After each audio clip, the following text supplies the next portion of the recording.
Graça e paz a todos os irmãos, espero que todos estejam bem, correndo atrás de seus sonhos. Na escola dominical de hoje falaremos sobre revestir-vos de toda a armadura de Deus. Irmãos, se o crente não estiver revestido, se o crente não estiver preparado, se o crente não estiver apto mesmo para enfrentar as adversidades, ele pode ser surpreendido na sua caminhada na presença do Senhor. E a palavra do Senhor nos fala no livro de Efésios, capítulo 6, versículo 10. Vamos ler, meus irmãos, até o versículo 18, do 10 ao 18, para nós podermos entendermos melhor sobre a interpretação da palavra do Senhor. No demais, irmãos meus, fortalecei-vos no Senhor e na força do seu poder. Revesti-vos de toda a armadura de Deus, para que possais estar firme contra as astutas e ciladas do diabo. Porque não temos que lutar contra a carne e o sangue, mas sim contra os principados, contra as potestades, contra os príncipes das trevas deste século, contra as ordens espirituais da maldade nos lugares celestiais. Portanto, tomai toda a armadura de Deus, para que possais resistir o dia mau. Havendo feito isso, ficar firmes. Estai, pois, firmes, tendo cingido os vossos lombos na verdade, e vestida a couraça da justiça, e calçado os pés na pregação do evangelho da paz, tomando sobretudo o escudo da fé, com todo o qual podereis apagar todos os dardos inflamados do maligno. Tomai também o capacete da salvação e a espada do Espírito, que é a palavra de Deus, orando em todo o tempo, com toda oração e súplica no Espírito, vigiando nisto, com toda a perseverança e súplica por todos os santos. Meus irmãos, o revestimento na vida do cristão, meus irmãos, o versículo 10, nós devemos nos fortalecer no Senhor e na força do seu poder. Abre comigo a palavra do Senhor no livro de Marcos, capítulo 4. Marcos 4, versículo 41. E sentiram um grande temor, e diziam uns aos outros: quem é este que até o vento e o mar lhe obedecem? Meus irmãos, quem está revestido da presença do Senhor? Quem está revestido da autoridade do Espírito Santo de Deus?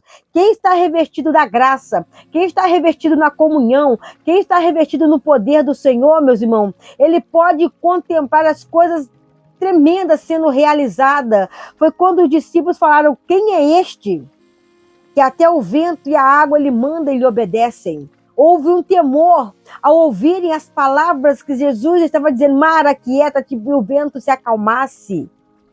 Então, meus irmãos, naquele momento, o que eu quero dizer para a igreja: nosso Deus é tão poderoso, nosso Deus é tão maravilhoso. Se nós pararmos para pensar, nós vamos andar em obediência, nós vamos andar no temor, nós vamos andar, meus irmãos, na reverência, nós vamos andar na integridade na presença dele. No versículo 11 nos diz que é para nós nos revestir de toda a armadura de Deus.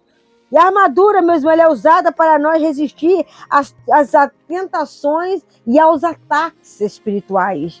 O soldado com a roupa de guerra, ele está apto. Se chamar um exército e dizer: vamos para a batalha, e um dos soldados não estiver com a sua farda, imediatamente ele é tirado do meio daquele batalhão.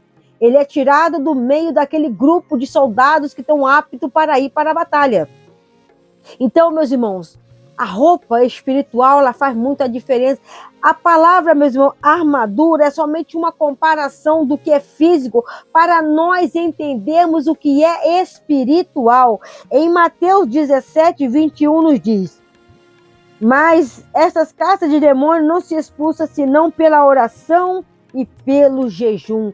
Ou seja, através do revestimento, através da santificação, através da obediência, através do temor, através da reverência à palavra do Senhor, aí sim nós venceremos as astutas e ciladas do diabo. O versículo 12 nos diz: nossa guerra é espiritual, só vencerá na oração e no jejum, como nós acabamos de ler Mateus. Para nós resistir à tentação, nós temos que estar em oração e jejum. E para nós tomar sobre a nossa vida e vencer essa guerra espiritual, é através da oração e do jejum. Mateus 17, 21. E essas casas de demônios só saem com oração e com o jejum. Então, se não tiver jejum, se não tiver santificação, se não tiver obediência e temor à palavra do Senhor, não tem como o homem vencer essas batalhas. O versículo 13 nos diz: tomai toda a armadura de Deus, ou seja, segure em sua vida as bênçãos do Senhor, a beneficência do Senhor, a santidade e o temor a Deus. E, meus irmãos, e permanecer firme e fiel ao Senhor. 1 Samuel, capítulo 16, nos diz dessa seguinte forma, o versículo 12. Vamos ler aqui a palavra do Senhor Jesus Cristo. Então mandou buscar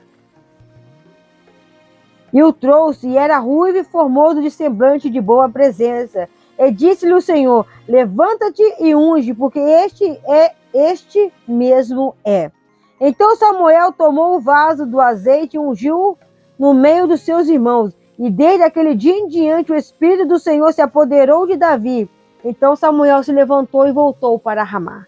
Então, meus irmãos, quando o homem toma a armadura de Deus na sua vida, quando o homem se reveste, quando o homem, meus irmãos, se santifica, quando o homem, meus irmãos, busca a presença do Senhor, quando o homem está na casa de Deus, quando o homem está na vontade do Senhor, quando o homem está, meus irmãos, no propósito com Deus, na intimidade com o Senhor, ele se reveste de toda a armadura de Deus. Em versículo 14 nos diz: os elementos das armaduras de Deus, o cinto da verdade, João 14, versículo 6. Eu sou o caminho, a verdade e a vida.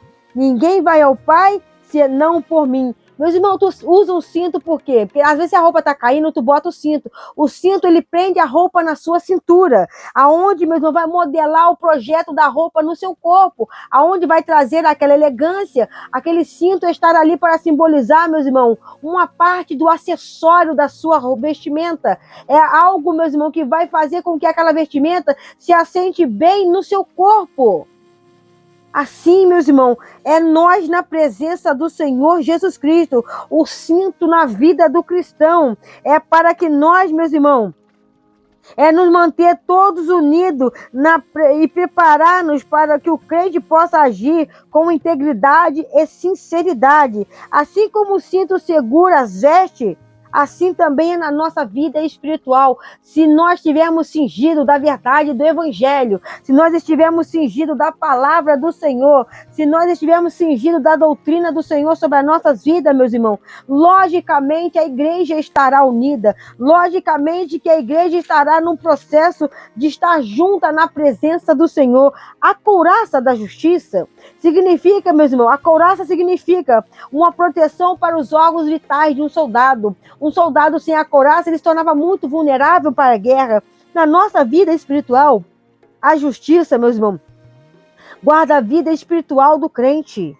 É uma, meus irmãos, cobertura protetora que garante que o coração do crente está protegido das seduções enganosa do pecado. O crente com a couraça, o crente revestido, ele está mesmo protegido das tentações de Satanás. Em Filipenses capítulo 3, versículo 9, e seja achado nele, não tendo a minha justiça, que vem da lei, mas a que vem pela fé em Cristo, a saber, a justiça que vem de Deus pela fé. Então é pela fé, meus irmãos, que nós somos justificados pelo Senhor. É pela fé que nós somos honrados pelo nosso Deus. E quando, meus irmãos, nós estamos com a couraça da justiça, nós somos justificados pela fé em Jesus Cristo.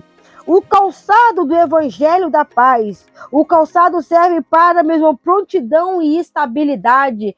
É difícil uma pessoa correr vários quilômetros descalço. É difícil você fazer uma caminhada, mesmo, num local que é áspero, descalço. É difícil você fazer uma maratona de bicicleta descalço. O pedal vai machucar o seu pé. É difícil você subir numa escada descalço, ficar o dia inteiro trabalhando numa escada descalço, vai machucar os seus pés. Então, meus irmãos, um calçado serve para a proteção dos seus pés. E na vida espiritual, o cristão está pronto para avançar no Evangelho e manter firme a sua verdade. em Romanos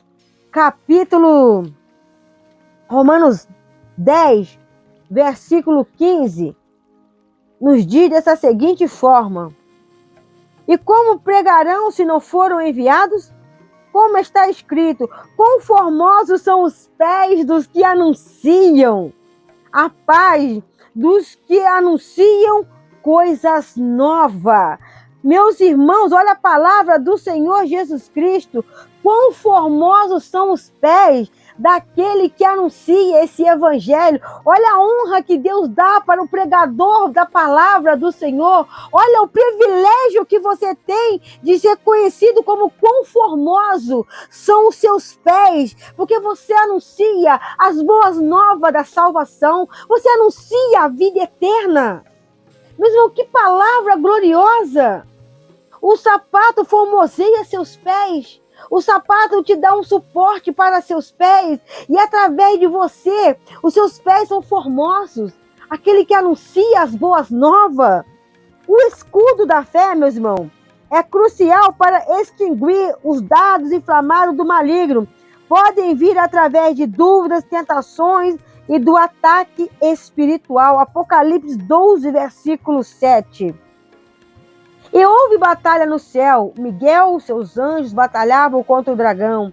E batalhavam o dragão e os seus anjos. Mas não prevaleceram, nem mais o seu lugar se achou no céu.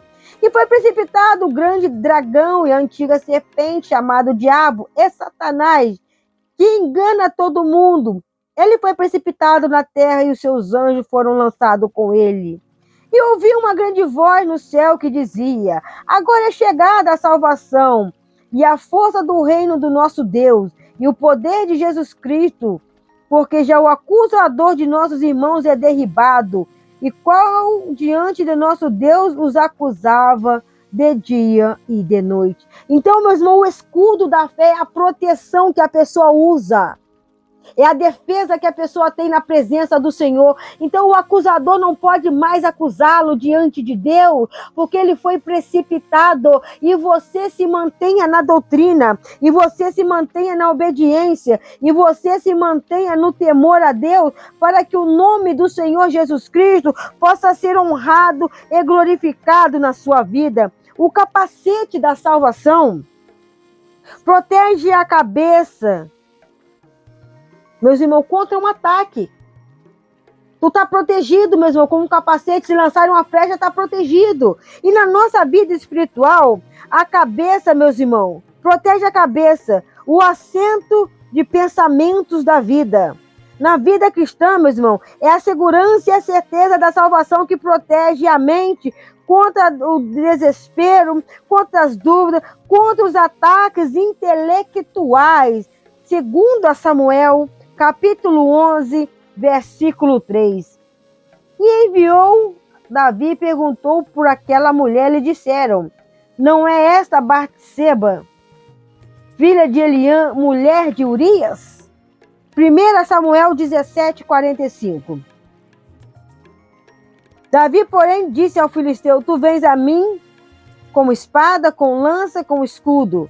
Porém, eu venho contra ti em nome do Senhor dos Exércitos, o Deus dos Exércitos de Israel, a quem tu tens afrontado. Presta bem atenção, meus irmãos. O capacete da salvação, ele protege a mente contra, meus irmãos, o desespero, as dúvidas e aos ataques intelectuais. Essa é a função do capacete. Aqui, meus irmãos, quando a mente de Davi estava vazia, ele desejou, meus irmãos, possuir Batseba. A mente de Davi ligada com Deus, ele falou: olha, eu vou lutar contra este gigante. O mesmo homem de Deus teve um momento de espiritualidade, mas também teve um momento de fraqueza. Então o homem, meus irmãos, quando está com a sua mente voltada para Cristo, o homem quando está com a sua mente ligada na presença do Senhor, ele, meus irmãos, se levanta, ele permanece firme contra as astutas e ciladas de Satanás, contra as hostes das maldades nos lugares celestiais. E para nós finalizarmos, meu irmão, a espada do Espírito é a palavra de Deus sendo pregada e ajuda o cristão a combater a falsidade e permite que o cristão avança espiritualmente contra o mal. A espada do Espírito te permite avançar na presença do Senhor. 1 Reis 22, versículo 7. Porém, com eles não se fizeram conta de dinheiro que se lhe entregasse nas mãos, porquanto obravam com fidelidade. Meus irmãos, a pessoa que tem a espada do Espírito, ela trabalha na fidelidade, na construção do templo, ali no reparo da construção do templo. Foi designado um homem, meus irmãos, que ficasse tomando conta do dinheiro, das arrecadações. Mas, meus irmãos, chegou um ponto que ele perdeu o controle de tanto dinheiro que chegava.